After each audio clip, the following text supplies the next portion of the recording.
Dulu pas gue masih SD gue tuh masuk geng-gengan gitu. Kayaknya gak cuma SD gue dong deh yang bocil-bocilnya. Apalagi pas udah jadi senior nih kayak kelas 5, kelas 6 SD pasti buat geng-gengan. Udah gitu saking niatnya ya, geng gue nih bikin nama. Gak cuma sampai situ aja. Jadi gue sama teman-teman gue tiap hari kita penampilannya harus sama. Mulai dari rok di atas lutut nih dilipet, abis itu rambut tuh harus sama banget deh. Hari Senin dikuncir, hari Selasa dikepang, hari Rabu digerai pakai bando, sampai hari Jumat. Terus hari Jumat kan biasanya kalau bocil-bocil SD pada umumnya kan pakai bergo kan. Nah gue sama temen-temen gue nggak mau tuh sama nama mereka semua.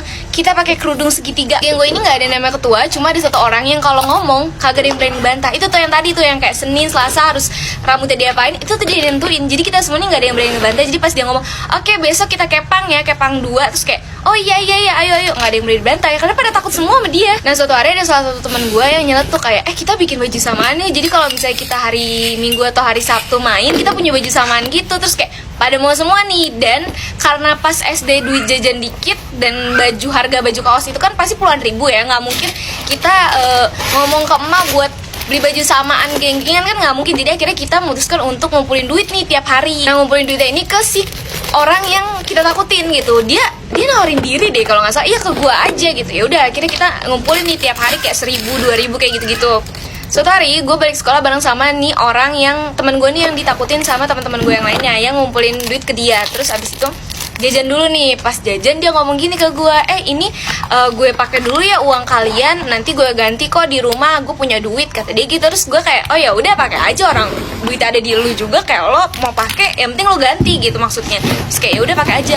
Dan itu gak cuma sekali, besokannya pas gue pulang bareng sama dia lagi, dia begitu lagi dan seterusnya. Sering banget dia pakai uang gue sama temen-temen gue itu.